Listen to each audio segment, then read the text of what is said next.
Welcome back to the Finding Direction Speaker Series. This time, we spoke to Dr. Jeffrey Janot, Chair of the Department of Kinesiology at the University of Wisconsin-Eau Claire. Dr. Janot shared his own professional journey and offered invaluable advice for navigating any career. We hope you enjoy this event as much as we did. A big thank you to the Western Colorado University School of Graduate Studies for funding this speaker series and additional support from the High Altitude Exercise Physiology program. Yay, speaker series number 3. Let's go. So glad to see you guys all here. Thank you so much for everybody who's joined us on Zoom. Excited to see some Eau Claire folks. Welcome. You're invited to all of the future speaker series from here on out. Very excited to have Dr. Janot here. I'll let Lance introduce him. Dr. Dallack introduce him a little bit more clearly. Just wanted to make 2 announcements. On December 8th, we're going to talk to a HAPE alum named Tom Cuddy, and he will Zoom in from Montana, but he's working at a PT clinic right now, so that's going to be a really fun and interesting young graduate perspective for us to hear about. Then on the 15th, we're going to have a dinner get-together, and we're going to talk about the future of the speaker series and how we can improve it. So come for the food, stay for the conversation, and yeah, it was a good first term, and hope we can finish strong. All right, Dr. D, take it away. Wait till my adults here. All right, so you guys are in for a treat tonight. Jeff's probably, except for one person, the best presenter that I know. He's just a fantastic teacher, presenter. You're going to have a good time tonight and laugh. I know Jeff from doing my Ph.D. at the University of New Mexico. He was kind of finishing up as I was starting, so we got to know each other a little bit. But then he went off for his first graduate position at South Dakota State University, and I finished my Ph.D. And fast forward about 4 years, and I was applying for this job at the University of Wisconsin-Eau Claire. I was invited to campus as a finalist, and thought I did a decent job for not having any experience as a professor. And got the call from the chair that, nah, you didn't get the job. Right? So a couple months later, I get a call from the chair saying, are you still interested in teaching at Eau Claire? And I was like, yeah. Angie's from the Midwest, wanted to get back to the Midwest. So I get up there and I meet this guy. I was like, well, no wonder I didn't get the position, And I always would tell the students, if you don't like me, I was the second choice, right? Jeff was the first choice, I was the second choice, and they were just in a bind and they had to hire me, right? So I was at Eau Claire for 4 years with Jeff, and I won't take up too much of his time, but just interestingly. After I left Eau Claire, Dr. Van Gilder followed me there. So that's kind of how we all know each other. Dr. Janot was also a supervisor for Dr. Van Gilder's wife, Kristen. All right. So just some interesting, I think I said this the first time we all met. If you're complaining about me, don't tell Christina or don't tell Gary, because we all know each other. Right? But a little funny story and I'll let Jeff get started. So we were probably a lot less responsible when we were at Eau Claire together in our 30s. Right? So you said flip night, we'd be like, all right, we're going to flip night. Let's do the presentation right there. Like that's how we were. And I look back and, Angie was always upset at me, and I was like, well, what's wrong with your problem? You're home with 3 beautiful kids, and I'm at happy hour with Dr. Janot talking about business. But we got these nicknames, and, Ben's been on the campus of Eau Claire. They have bigger dorms there. I can't even remember the name of the dorm. But Towers Hall. Towers Hall, like 10 stories high. Southwest wing, like 3rd floor. He gets the advisor of the year for that wing. So it'd be like here on campus, like one dorm room, you get awarded the advisor of the year. You know, one dorm room nominated you. So it gets a certificate that says, in recognition of Dr. Jerry Janot. So about this same time, I ran the equivalent of Wellness Elevated at Eau Claire called the Community Fitness Program. And someone was calling our administrative assistant, you know, trying to get a hold of me. And I'm like, I'm trying to get a hold of Dr. Larry Dallack. So Jerry, Larry, and Gary, right? The Three Stooges. Pretty much. So, the alter egos. yeah. So, yeah, you're gonna have fun with Dr. Janot tonight. I really appreciate him. He's the chair, the department there, really busy time of year. So I'm really glad he came out to talk with all of you, and make sure you pepper him with questions because he's the master, right? So let's welcome Jeff. Thank you, Lance. So the really good teacher he was referring to, Len Kravitz, he's the guy that taught us to teach. We're going to talk about Len a little bit tonight. Thank you, Lance, Gary. Thank you, Maggie. Right, for sure. Thank you. Make sure you check out Maggie's gifts from the college. She got some swag. But thank you to all of you. Good to see you. I promised you, before you graduated, I was coming out to Western, right? Yeah. So I'll follow up to the Jerry Janot certificate. So I brought it over to Lance's office and said, look what they did. You think I should ask them to reprint it? Because I was really proud of it. So I actually emailed the person that printed it, and she felt really bad. And I have that in my professional portfolio. But this is now Jeffrey Janot. I got it fixed because of how proud I was being the advisor of the year for Towers Hall Southwest level floor 10 or something. It was so minuscule. But hey, you're proud of that stuff, right? You're proud of that stuff.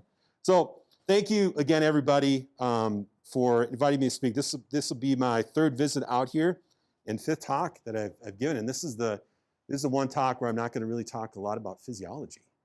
So this is nice. This is another area that I like to talk about is professional development. So I'm going to tell my story to all of you, maybe tell you my mistakes so you don't make those same mistakes, or maybe you do want to. You make those mistakes, you become who you are. So the person I am, the professional I am, is because of those mistakes. But at least giving you maybe a little bit of a roadmap to consider some things as you are developing yourself as a future professional. Some of those things you can apply now in graduate school. Some of those things you might want to apply later on as you start to develop your career. Where you go from here, where you go from there, and all the way down the line. Maybe some things, at least picking up a couple things tonight, that's going to be my goal, okay? So just to give you an idea of some background, kind of setting the stage for tonight, where's this guy from? So this little town, I should say a little town, about 90,000 people live in Racine, Wisconsin. So that's where I'm from, just a little bit north of Chicago, just south of Milwaukee, right on Lake Michigan. So I grew up on Lake Michigan, did a lot of fishing, water sports, great place to grow up. But the journey begins. So we're going to talk about the journey tonight, enjoying the journey, right? You get so focused on your classes and your thesis and you're collecting your data, you forget to look around and go, wow, this is what a wonderful opportunity to be at Western Colorado University working with the faculty that you have and enjoying the experience of sharing this with your classmates. That's the other piece I want you to really focus on tonight and also future is remember to enjoy that journey. So the journey begins in Duluth, Minnesota. It kind of looks like Hogwarts. I fell in love with this college. I used to go through Duluth on my way to Lake of the Woods to go fishing with my dad when I was a kid.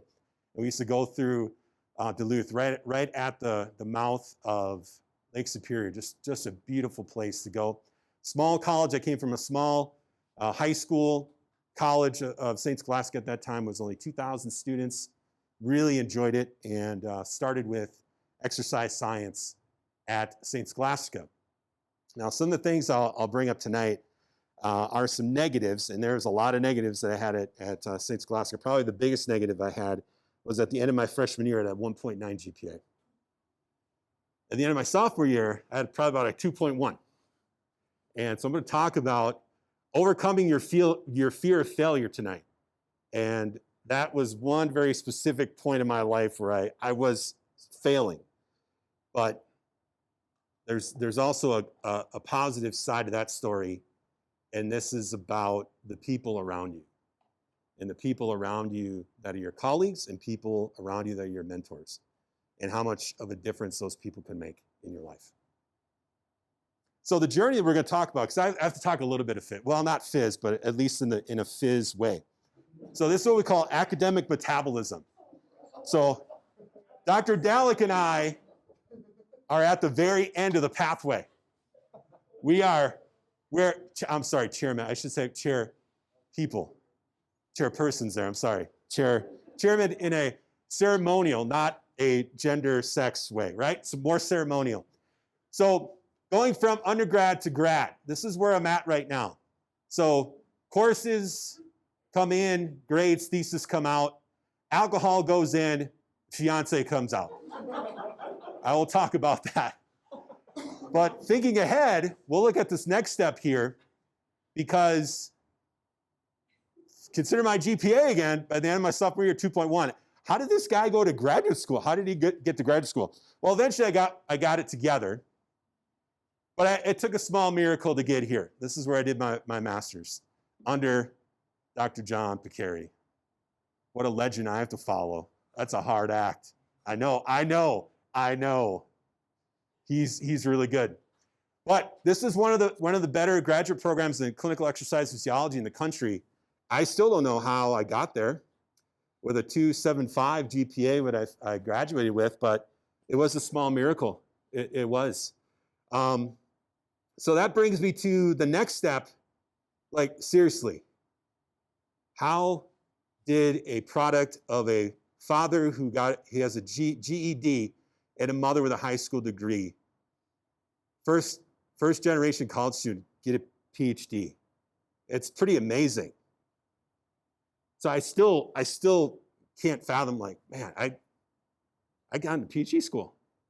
That's wild. So here's where we're at right now. Alcohol now creates good ideas, right? Problem goes in, dissertation comes out. But you get that PhD, and I'm not going to spend much time on this tonight. You get that PhD, you've got a couple different directions you can go. A lot of talk these days about getting out of academia and going towards industry. See a lot of that on academic Twitter. But what do you lose with that? Security. Look at that. What's this right here? A little fizz tonight. That's the delta G, right? The delta G of equations, right? Metabolic equations. So here's our delta G. It's actually a negative delta G, right? You actually release free energy in this one. You go this way, you actually got to put energy in. Right? Dr. Van Galler can talk more about this. Going to postdoc, that actually is a positive delta G. You got to put energy in for that reaction to go. Industry, free energy is released, but you lose some security. So I'm like, industry. I thought about it. I have a good friend that works for Medtronic in the Twin Cities. I could do some studies with pacemakers and all kinds of stuff and teach engineers physiology, travel around. I could have done that. Postdoc, I talked to my mentor. My internship after my master's was at Mayo Clinic in Rochester, Minnesota. Talked to my mentor when I was getting my PhD. Postdoc, yeah, we could do that. We got to put some money together. Let's do that. Okay. My wife said, you need a job. Okay, I'm not going to do a postdoc. So I went the traditional route right here. Now, as you see, the arrow gets bigger and bigger and bigger. Why is that? Because there's more activation energy that needs to be put into that reaction to make that reaction go, right? The biggest one, you've got to put a lot of energy to get from professor to chair. So I'm going to talk about that a little bit tonight too. But to go from assistant to associate to professor to chair, some things kind of spin out of this reaction going from assistant to associate. That one's great. You come in as an assistant, I'm excited. And 5-6 years later, beat. You have all this great energy as a PhD student, and that's just lost to heat, right? That's lost to entropy, right? All that. Associate to professor. Lots of publications, sabbatical in, book out. Professor, you can stop there. You can ride this out for 20 to 30 years, retire as a emeriti. Pretty cool. You get to keep your university email. I don't know what else you get as a emeriti. I don't. You get to keep your university email. That's all I know. You don't get paid. You get asked to teach, but you get to keep your university email. But some of us do a little handshaking. Some of us play a little political game. But what do you lose? What do you gain in this reaction? Colleagues become enemies. Yesterday, I was Dr. Janet, full professor. Today, I'm Chair Janet. Yeah, we can't talk to you anymore. We're not going to hang out anymore. That's sometimes what you lose going to chairs. People look at you a little bit different, like, wait a minute, I'm the same person. I'm the same person I was yesterday. I'm just chair. That's the one I really like. That one, colleagues become enemies. But the journey continues. So the real world has begun. So as Dr. Dallack said, I taught at South Dakota State University for 4 years, and that's why I know Dr. Van Gaal's wife, Kristen. She was a master's student under me, and we did some pretty cool research. We have a treadmill protocol named after us, the Janet Kep.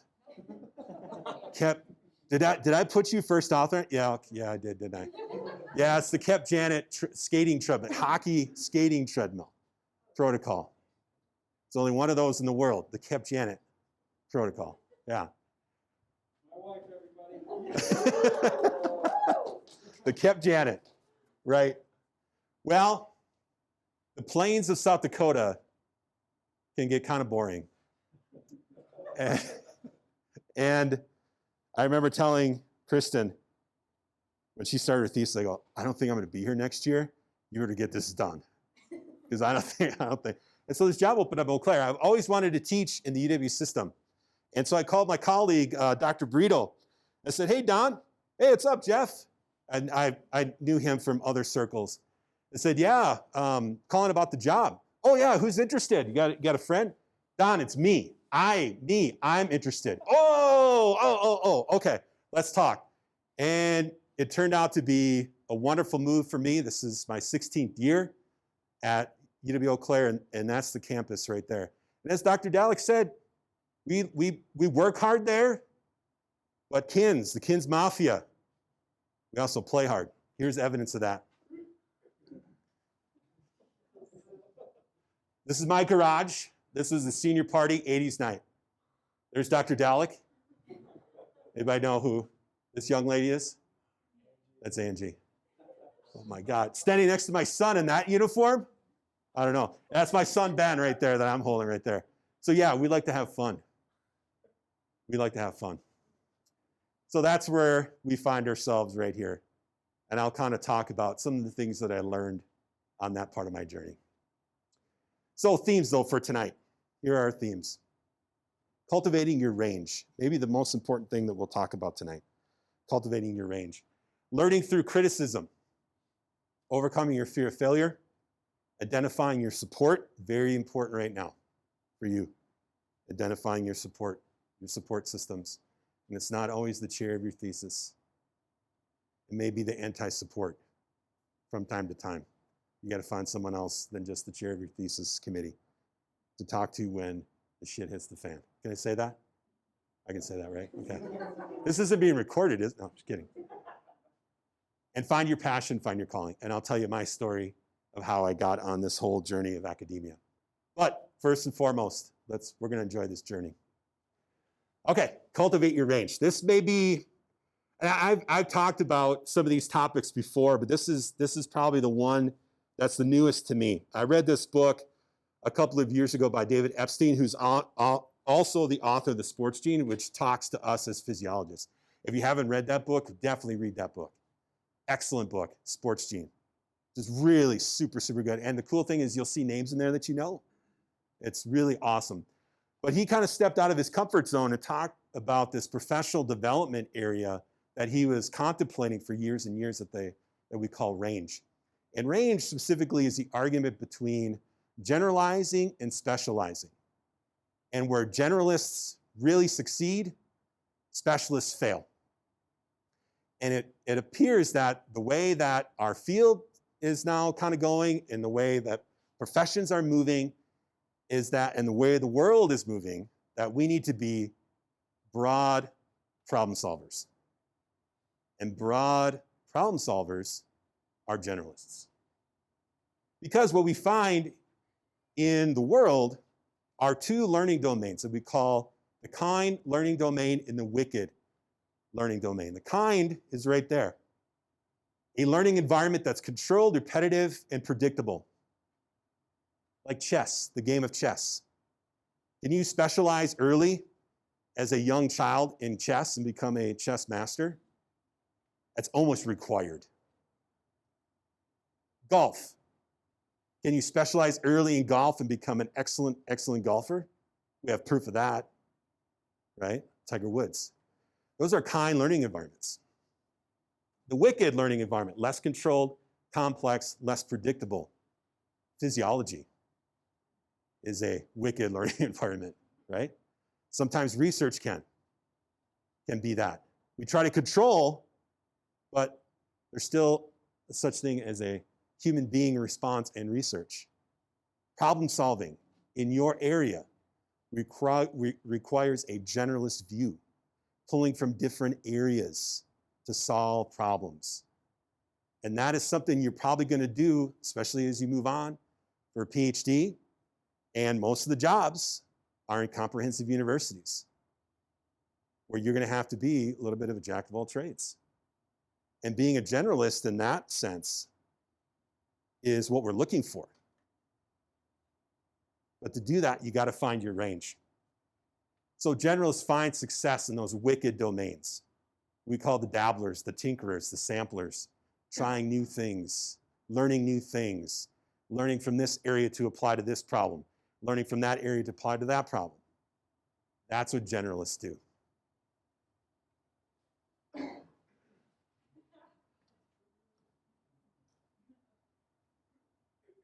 What was Dr. Buchanan's bachelor's in? Who said that? Who said that? Okay, you already have a prize. Who got second? That's actually, I thought that was pretty hard. So we're gonna give you a tape measure from the College of Education and Human Sciences. Dr. Dallack, maybe you don't know him very well. He's the chair, the big dog, the top cheese. No one really talks to him anymore. He had friends, now he has enemies. Dr. Dallack was a double major here. What were his two majors? Oh, silence. History and kinesiology. History is the one though. You have two generalists in the back of the room there. Two generalists. They have range.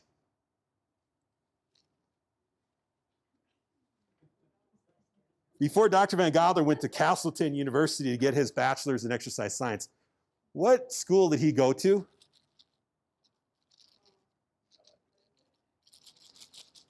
Yeah, he went to a small school in Boston for 2 years before, and he partied a lot. He's got really good stories in Boston. Partied a lot in Boston. Anybody, any guesses? I'll give you 2 clips. Or I know it because he told me. Or you can go on his LinkedIn, it's there, because I wanted to check to make sure it's out there. No one knows. Gary, you want to tell him? For engineering, right? Range. You don't think he uses his engineering brain on a daily basis? He absolutely does. You get 2 clips.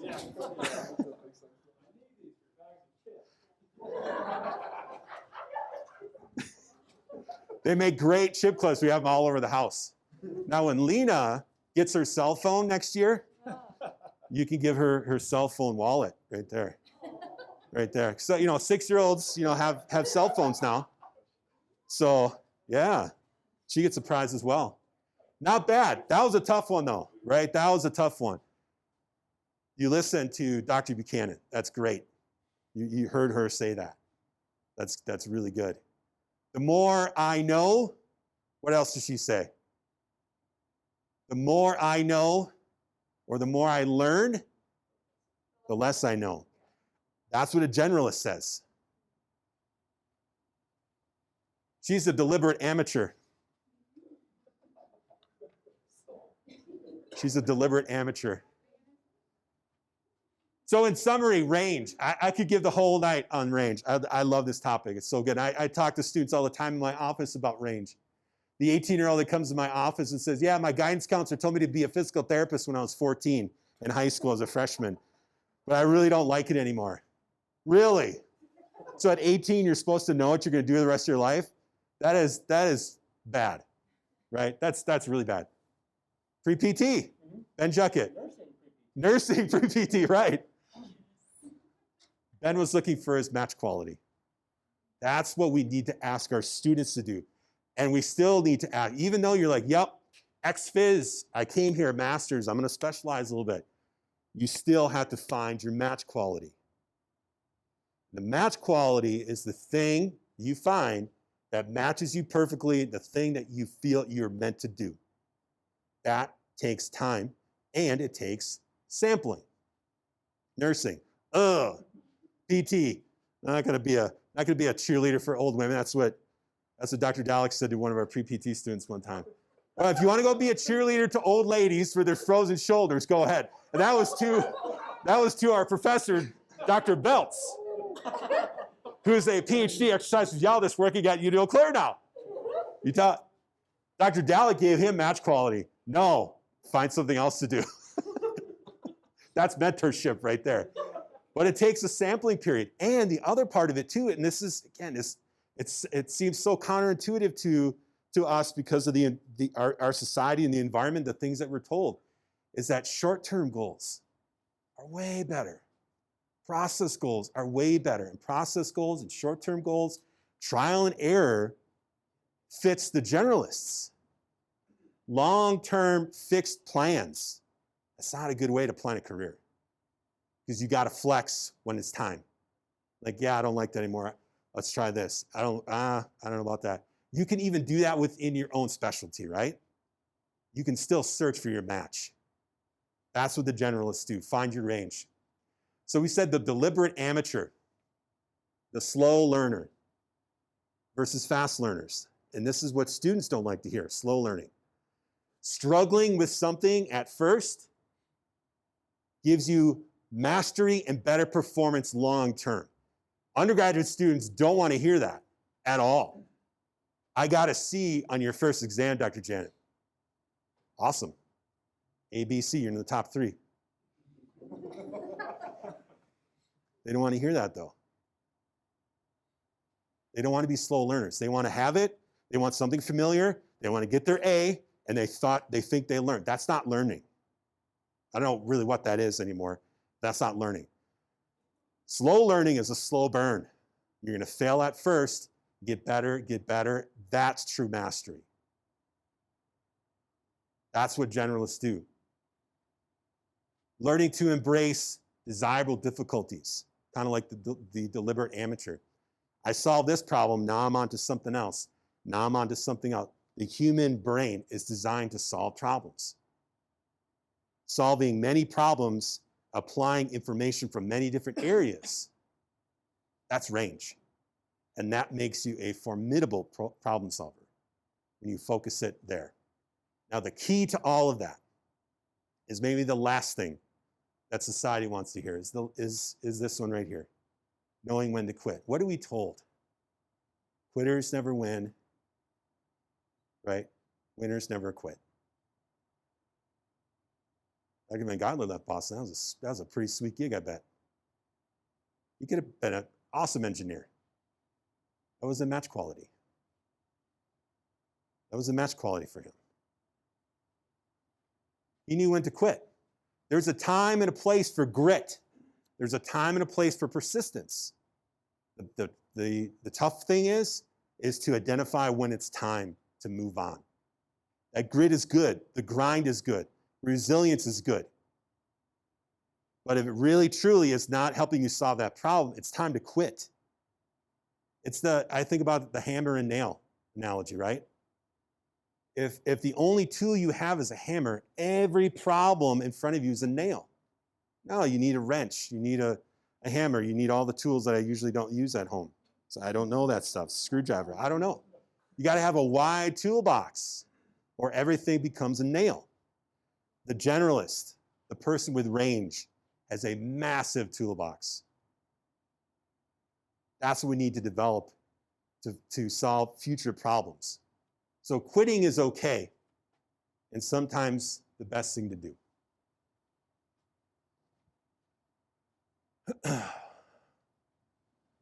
So we'll talk about my story a little bit.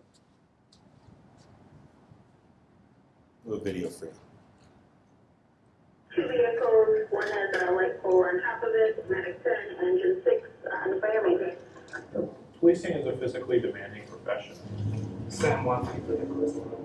Officers spend extended periods of time in their squad car. That's their office.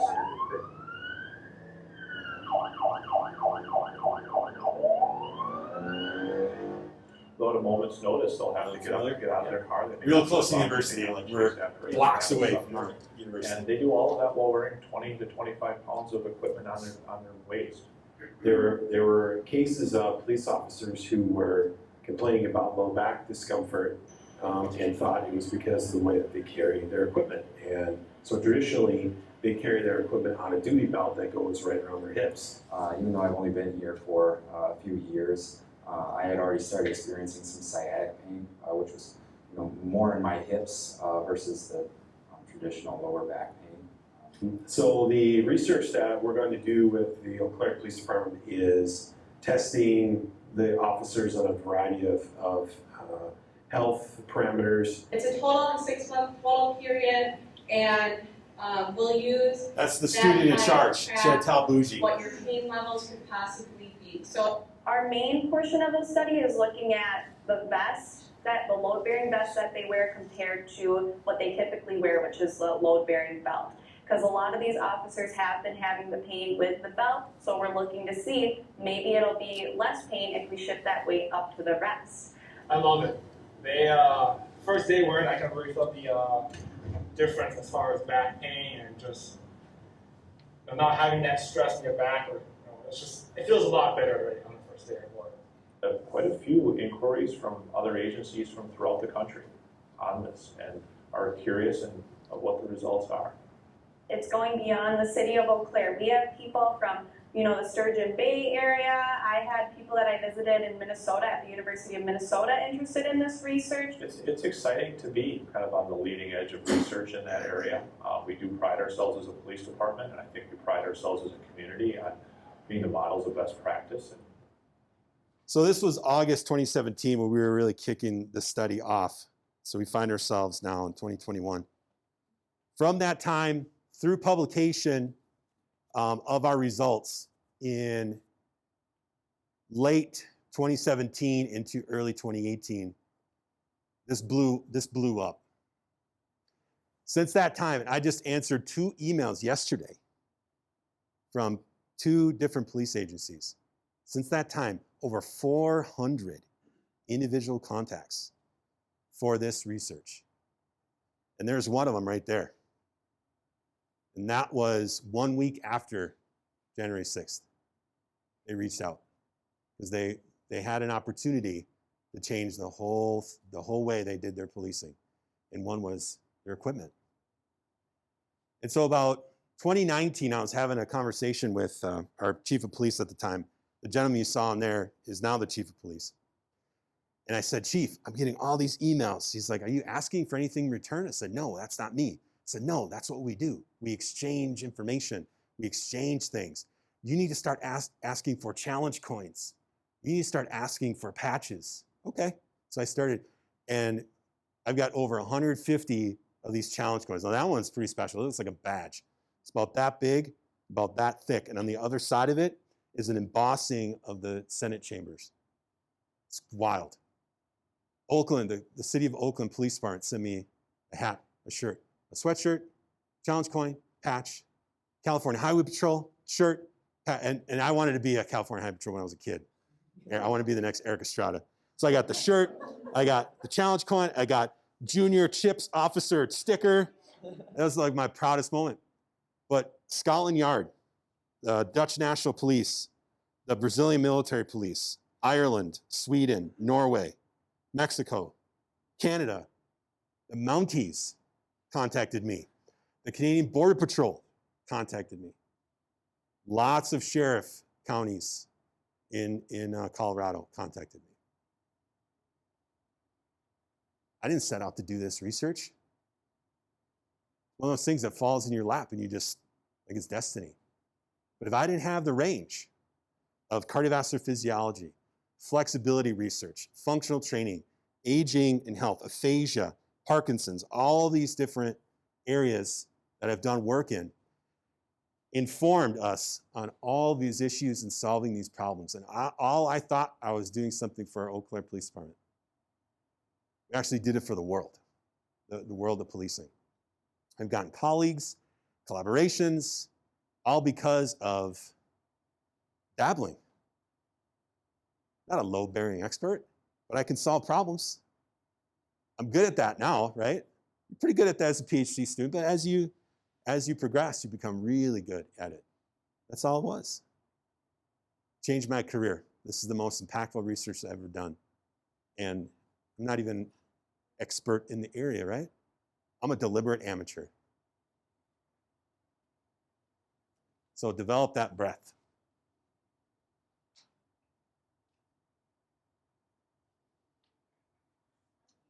Okay, learn through and accept criticism.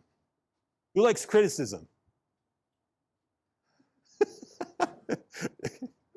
Look, no hands in the front. What is going on here? What are you learning at this place? No, I'm just kidding. No, nobody likes criticism. That's a 4-letter word, especially for undergraduate students. I don't know about grad students. You can't approach it like that. You, out of all people, need to accept and seek criticism.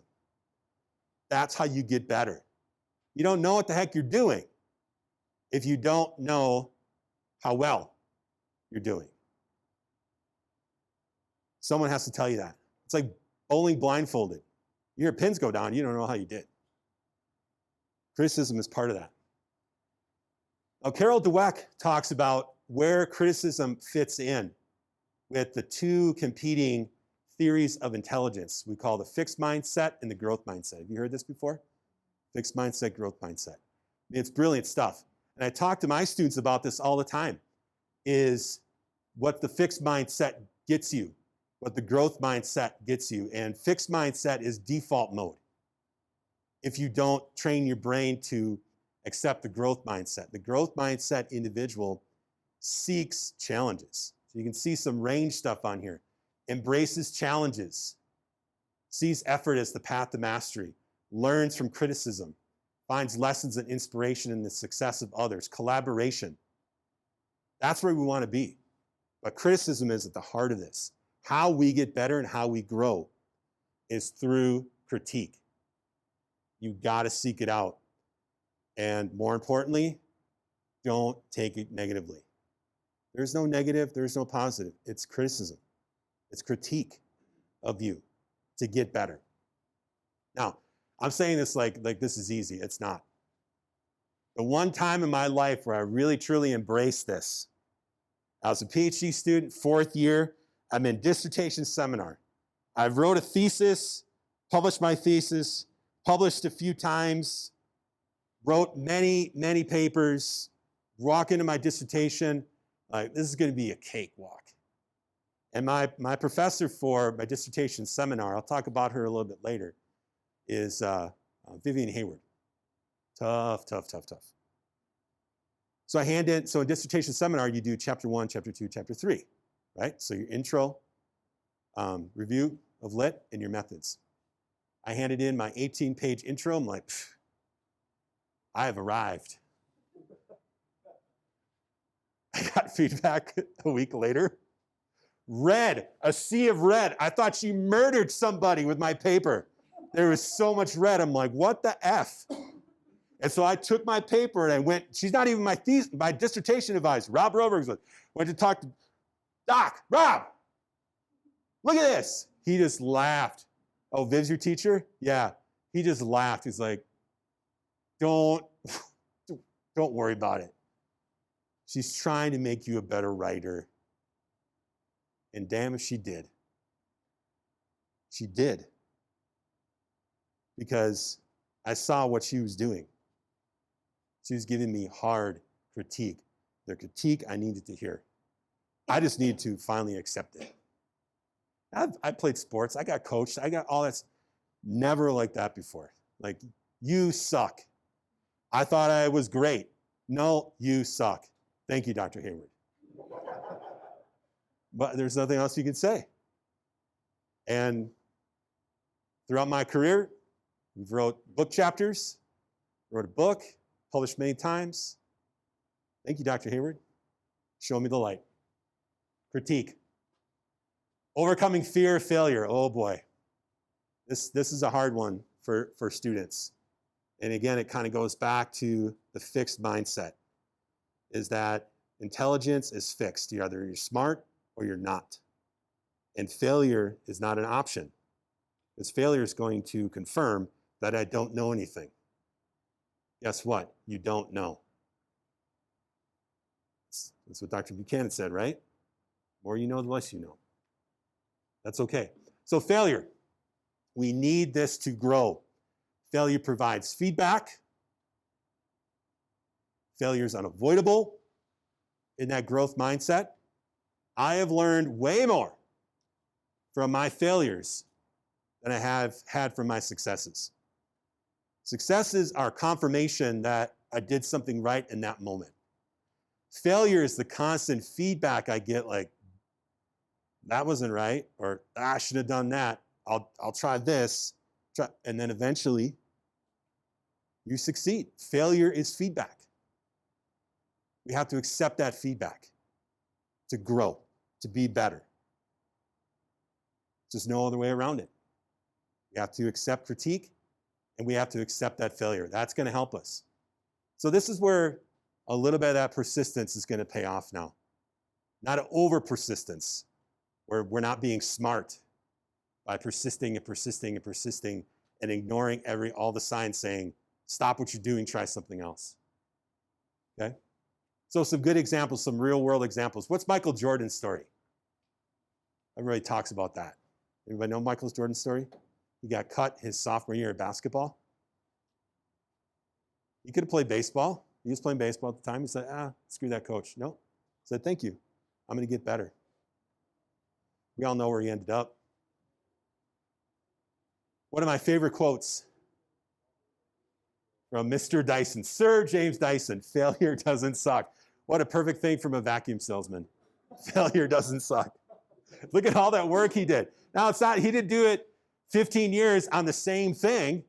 There's many, many, many different prototypes. This way, that way, down, up, all over the place till he got to where he is. And what is he doing? Did he stop at the awesome Dyson? No, he keeps innovating.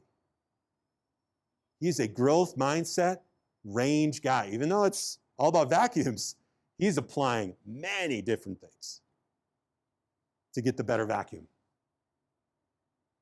So I kind of opened this one up already, talking about, it's hard not to say something. At my College of St. Scholastica time where I did fail. Like, I failed physics. I failed physics. I failed third semester of chemistry. I took exercise biochemistry from one of the best exercise biochemists in the world, who learned from one of the best physiologists ever, Dave Costa. How did I survive that? Well, I learned eventually, not as a freshman, not as 18-year-old Jeff, who needed some failure. He needed some failure, big time. I almost got kicked out of school. Couldn't play baseball. A nun actually called, so I went to College of St. Scholastica, this is a Catholic college. A nun called my mom and said, I don't think your son should come back here. And so I told my mom, I think I do. I had a girlfriend I eventually married. She was there still. My roommates were cool. So I wasn't quite clearly thinking why I wanted to go back, but I wanted to go back. That's all she needed to hear. Dean's List for the next 2 years. Just something is in there that just kind of clicks. But the bigger story is, I was pre-PT. Aren't we all pre-PT? I think we're all pre-physical therapy, aren't we? Or something. So was I. Physics taught me, you are not going to be a good physical therapist. You don't understand physics and applying physics to the human body. Great. That door closes, 3 more open. If I wouldn't have failed, I probably would have been a PT. Maybe I would have been a good PT somewhere. But it's not where I really, truly should have been, which is in the place that I call my calling, a professor. Failure did that. Failure stripped it all away until I found my match. Now, it took a little longer to find my match, but that failure that I had pushed me towards my match and away from a place where I probably shouldn't have gone. All right, let's talk about my shake and bake. My shakes and my bakes. How are we doing on time? Doing okay still? Okay. All right, people have intervened along the way. So someday I'm going to have to answer this question. I think my sons have a little bit of an inkling of how I met their mother, but I have to thank the police of the city of Duluth.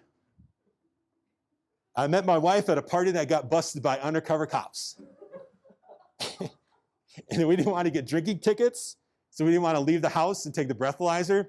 So as the party left off, I look at this girl over here, I'm like, huh, what's going on? Just kind of walked over to her, started talking. Next thing you know, magic. So Dr. Janot does it, magic. That's where I proposed to her. That's the lighthouse in the Duluth Harbor, right where that woman is standing right there. That's where I proposed to her. So we got these guys now. So those of you that know my sons, I'm just going to put these pictures up so you can see my son Zach, senior, and my son Ben, the 8th grader. They're my greatest support. I was telling Dr. Van Galler a story earlier. My colleague, Dr. Beltz, and I wrote a textbook this summer. And it's going to be a textbook for undergraduate lab techniques courses. I wrote for 8 to 10 hours a day, every day, throughout the whole summer. No vacations, no dad playing catch, no dad kicking balls around. But they allowed me to. They're my greatest support. So next summer, guess what I'm not doing? Guess what I am doing? You'll probably see me next summer because my son, Zach, wants to go to Albuquerque for his father's son trip. So we're coming back to Gunny. So mark that on your calendar, sometime in July. But this is the lady that really, really saved my academic career. It's the Sister Marguerite. So these are all the sisters at St. Scholastica, and that's her right there. She's about 5'2", but you might as well be 7 foot, that woman. Get on my face. Do you want to be serious about that? I'm like, wow, the power of a nun. Now, as 12 years of Catholic education, like I am conditioned. When a nun talks to you, it's that. So I was really listening, really listening. She's the one that saved my butt at St. Scholastica. I partially dedicated my thesis to her and brought her a copy.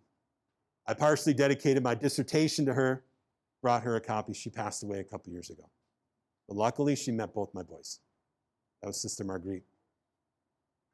There he is. The first day of graduate school, we all got together in our cohort Sunday night. We're ready to start program the next day. He hands out some sheets, tells us basically if you're engaged, you're probably going to break up. And all this stuff, like this is so intense. You can't have a relationship and all this and that. He hands out this piece of paper, USA Today cut out. Attitude is everything. JP doesn't, maybe he cares what you know, but he really cares how you bring it. Employers look for attitude. That's what I learned from JP. Christy, she taught me how to be a clinician. And then the 4 that really finished the product right here. So there she is right there, Vivian Hayward. She taught me how to work hard and play hard. One of the sweetest people in the world right there. One of my colleagues, now Dr. Mermier, the master right there. Len Kravitz, and one of the smartest guys I know, my advisor, Dr. Rob Robergs. He is the generalist that I always wanted to be. And he learned from, like I said, the godfather generalist, Dave Costal. I remember Doc telling me that. So as exercise physiologists, we need more of us, right? We have a problem to solve. We're not going to find the mitochondria person and the beta cell person and the muscle person and whoever else person. You got to kind of know this stuff. That's what working on range gives you, coming to a program like this. That's why I like to send our students here. Because you're going to get some range here. You're not going to get stuck in a muscle. You're going to get stuck in the mitochondria at this place. You get range. There he is, right there. That was our last trip. So that's my colleague, my right-hand man, and I'm his. Dr. Nick Beltz, one of our students, now taking the role of Dr. Dallack. I have a lot to thank Dr. Dallack for. The stuff that he did, the turnaround the community fitness program, we still do that today. How he developed our research methods course into an experience where all of our undergraduate students get to have a research experience and you get published. Ben, we just published yours, right? Really? That's what Maddie said. Got accepted by IJREP. So your 474 project is being published this spring. That's because of that guy right there. That class and the community fitness program. But the thing that he taught me is to listen before you speak. You ever been in a meeting with Dr. Dallack and he's just kind of sitting there? Everyone's talking, he's just kind of sitting there. It's like, is this guy checked in? Oh, he's checked in. Because when he speaks, people are like, holy crap, Lance has something to say. And it's profound and people listen. As he said before my talk, you haven't heard me yell yet. Like, he doesn't yell, but when he does, you're going to listen, right? That's what he taught me. Look at that, with hair. Gary said, do you have a picture of the hair? Yep, I do. There he is, right there at the quiz bowl, students. Gary is one of the strongest researchers, if not the strongest researcher. She's pretty good too, that I've been around. And Gary inspired me to work harder in that area. And when he was there, and just after he left, before I became chair, how stupid that decision was. I had the most productive time as a researcher. It was because of him. Just the modeling and the things that he can do pushed me to be that person. Dr. Braun, awesome colleague, my confidant right here. Remember, you got to have people outside your area to confide with. She's the chair of social work. What a great confidant to have. A social worker or a psychologist. We walk every Tuesday. Walked with her yesterday, every Tuesday for an hour. And I just let it fly. She listens, problem solves for me. I listen too. It's coming back the other way. But to have those people in your life, and my BS meter, Dr. Marquel Johnson. Marquel, is this going to work? Hell no. It's bullshit. Okay, all right, we're going to try something else. He's my BS meter. He's like, did you hear what the chancellor said? Yeah. Did you think that was good? Hell no. This. Yeah, you're right. Dang it. I should not have listened to the chancellor. He's always right. He's my BS meter. Suffers no fools. But as a chair, maybe your most important advocate is your dean. I could not be the chair that I am without my dean. And when she leaves, I definitely am gone as being chair. You got to have a good dean to do it. So if you want to be aspiring chair someday, make sure you got a good dean. That'll make or break your experience. Because when it hits the fan in your department, you can always blame it on the dean. That's what she tells me. Throw me under the bus, Jeff. If your faculty are unhappy about something, I'm sorry, Carmen's making us. Oh, right. Well, thanks for fighting for us, Jeff. You're welcome. All right, lastly, find your passion, find your calling. So do it good at time? It's 6 o'clock, so if anybody has to run to a meeting. Okay. Oh, my clock is off. Yeah, I started when I started. Okay, we'll finish up. Okay, we'll finish up. Find your passion. All right, let's talk about a couple passions that I have. Home brewing. That's our setting, Lake Altoona. What a beautiful place. How does it work? You got to put your grains into hot water. Mix them up. So this is a Maibach. We just made this on Halloween. So you got to stir it in there. Hot water, about 152 degrees water. About 12.5 pounds of grain are going in there. Then you let it sit for an hour, and then you start working on it. Here's how you start. You rinse the grains. Rinse them, rinse them, rinse them. And you rinse it with really super hot water. You can hurt yourself. You gotta watch out. It was over 200 degrees at one point, but it's starting to cool off a little bit. But what we're trying to do is get this right here. Follow the camera. Come on, get moving. All right, there we go. Follow the camera. There's the water. There's the lauter ton. There it is. This is what we call the wort, or also known as sugary goodness. That's the sugar water. You get the sugar water, you cool it down, you put your yeast in. There's our liquid yeast. Like Pac-Man. Like Pac-Man. What comes out? Alcohol. That's what comes out. But that takes about 4 hours to make. You're really not done yet, are you? Yeah, that's it. That's in my beer fridge right now. I got to transfer it when I get home into the secondary. And the secondary is going to sit in there for 2.5 months. Oh, man. Got to be patient. That's one of my passions. Here's another one of my passions. Mullet culture. Dr. Dallack and I go a long way back in mullet culture. So when you're thinking about mullet culture, you got to know all the names. Wisconsin waterfall, the schlong, hockey hair, the mud flap, the neck blanket. One of the new ones I've come across, the Miniflota, this guy right here. He won some award on ESPN for that. To also understand the mullet, you got to know where all the hot spots are. You, in Colorado, you're on the tail end of that. A lot of mullets around here. Getting there? Few, but it's growing. I promise you. So when we're diagnosing the mullet syndrome, if you have 4 out of these 6 risk factors, you probably have a mullet. But the big question is there a genetic component to the mullet? Yes or no?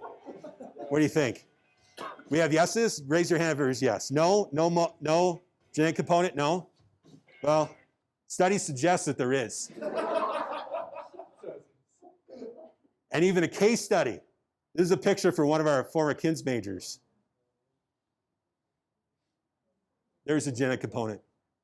But the mullet syndrome has mutated for its survival. You can't fool me. I'm a mullet detective. Those are just mutated mullets. The shullet, that's right here. The shag mullet cut, the shullet is right here. This is blowing up in the country. You gotta watch for it. The shullet. That's what that one is. So let me speak to your manager. That's been around for a long time. Now, I'm old. I turned 50 last week. So I've been around for a long time. So if you have any mullet questions, this is the time to ask. Take your hat off. It's a no. Hold on. No, that's a no. Should Ben cut a mullet? Yes, I think Ben should. Now, very popular. What's the most popular question we get for this? Did I have a mullet? That's not me, by the way. That's not me. So yeses? That's a no. My senior year picture. I had a flat top. You're still young. Yes. Dr. Van Godler ever have a mullet? Yes? No. Yes. Nope. No mullet. But he had hair. Did Dr. Van Godler's wife ever have a mullet? Now remember, she is from South Dakota. Might be a trick question. What do you think? That's a yes? No. That's her with my son, Zach. Yeah. So Kristen was our strength and conditioning coach for Brookings hockey when I coached hockey in Brookings. We were 23 there. You're 23. This has been 2005, I bet. 24. No mullet. Known her a long time. She's my greatest success as a mentor right there. She's my greatest success. Yeah. Last one. A lot of no's. Yeah, I think it's Western cross country. Oh, what is it? Oh, there it is. It's right there.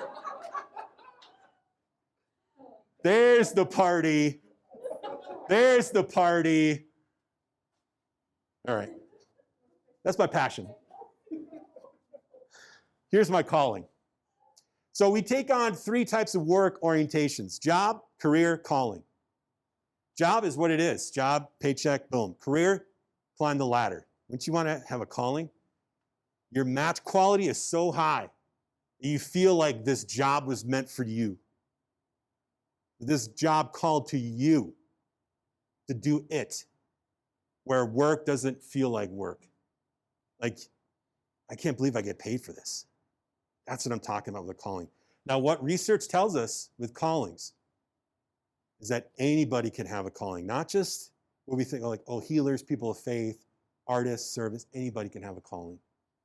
Even an accidental professor can have a calling. So I was a graduate student at La Crosse, and I was approached by one of my anatomy professors that I work for. She said, hey, I'm going to be at a conference. I need you to teach lab, and I need you to teach the bony anatomy of the femur. I said, absolutely not. I've never taught a class, never been in front of students before, absolutely freaking not. Took her about 20 minutes to convince me that I pay you, and you're gonna do it because you have to do it. So I prepared 8 hours to teach 12 bony anatomy parts for the femur. Because I thought, oh, students are asking me questions and trying to trick me. I better be over-prepared. Less than 5 minutes. I walk in, shaking like this with my femur in my hand. Miraculously, I started talking. And in that first 5 minutes, I thought, I want to be a professor. This is the greatest thing ever. Up to that point, I wanted to be a cardiac rehab specialist. I wanted to run my own cardiac rehab program. And then you have a mentor around like John Picuri, like, I want to do what that guy does. Does research, runs a grad program, runs the La Crosse Exercise and Health program. So it was nice that I had a person like that. John, can I do this? Absolutely. I'm not smart enough. There's no way. I didn't even think Ph.D. Never. Master's was a miracle. Never. I didn't even know what it took to get a Ph.D. So I talked to my mentors. Absolutely, absolutely, absolutely. I never got a no. Like, I don't know. I got yeses all the way down the line. So just confirmed the thing that I discovered, my match quality. And the thing that kind of gets to me now, and gets to me kind of emotionally as I talk to my students, I'm on the backside of my career, right? I've been at this for 21 years. 30 years sounds like enough. Maybe another 15 years, my wife lets me, I'll retire. But to think about the students who have come before and the students who are yet to come. And I was reminded about this quote from Yoda of all people, because we love Star Wars. We are what they grow beyond. That is the true burden of all masters. I don't know what the burden means, but I know what the first part means. That I want all my students to exceed me. That's how I take my role as a professor. I want my students to go well beyond me. And all of them do. Maybe that's the burden, right? Maybe you're not a finished product. You can help someone else be the finished product. I'm so glad Dr. Beltz told me about that one.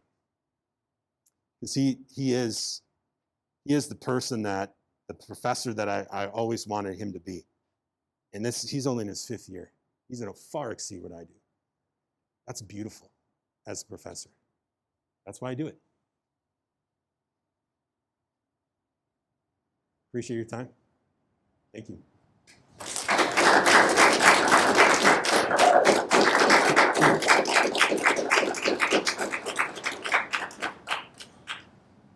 Questions?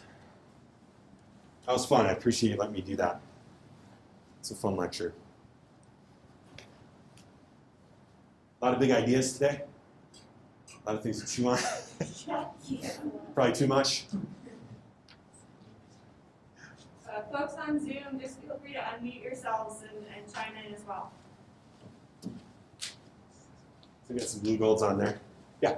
You developed the metabolism of academia on your own? I saw this on Twitter and tweaked it to make it my own. Right? Good artists create, great artists steal. Remember that. Good artists create, great artists steal. That quote is attributed to Steve Jobs. I don't know if he said it or not, but it's attributed to him. That's right, great artists steal. But it was perfect. I saw it again as I was putting this together. I was looking through my pictures. Like, oh, perfect. We'll all get it. We'll all understand metabolism, academic metabolism. Any future chairs in here? I don't even know what a chair does, right? Like, what is that? You just boss people around. That sounds like fun.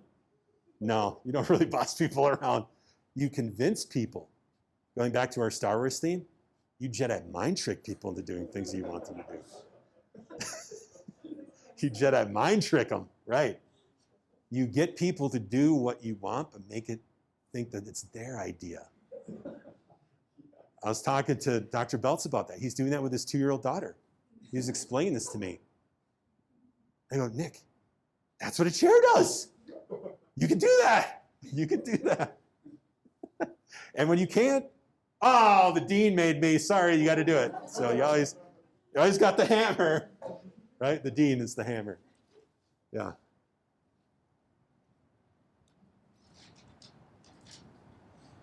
So I have a question / comment. Thank you. Now I can hear you. Yeah, you talked about passion, peace, and I think sometimes folks at the early stages of this process feel like they have to force that part. Mm-hmm. So what would you say to them as far as finding their passion? Yeah. Like I said, with that calling, everybody experiences differently. And the best thing you can do for that passion is to allow yourself to sample. Yeah, don't force it. Don't specialize in a passion, right? Let that passion happen. And the other tricky part is identifying those moments of destiny. And that's truly what that was. Now, I needed help to push myself through that door into that anatomy lab. You need a good mentor that recognizes that. But I think it comes down to trying to get every opportunity you can to stretch yourself until you run into that thing. But the forcing, if there's anything forcing about that, force yourself to have a wide range and sample and do lots. And that's one of the great things about my Ph.D. at New Mexico, that I did environmental physiology, body composition, fitness testing, cardiovascular physiology. They encourage that, helping out. And that was enough to find that range and to find what I'm matched with and what I'm passionate about. So that would be my piece of advice: is don't force that one thing you think you're good at. Still sample. Yeah, it's a great question. Yeah, we all experience it really differently. And I make it sound so simple to my students, like, oh yeah, that's what I did. Well, it's just weird. It's just how it happened. And I just chalk it up to that's what I was meant to do. That was my match. I don't know. I think another part of that is like taking the pressure off of yourself. As you mentioned, Yeah. as a teenager, I Yeah. failed a lot. I was all over the place. Lived all over the country. Mhm. And I think as a young person, you end up putting a lot of pressure on yourself to figure it out. And patience piece is important. Yeah. You're still doing exercise anthropology, right? Some of the work you're doing with Tibetan women and It's definitely in my lens. Yeah.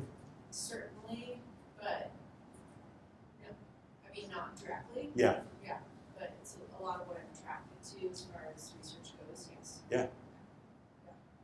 cool. It's like to finally figure out that the two things can go together, you know, which I didn't know.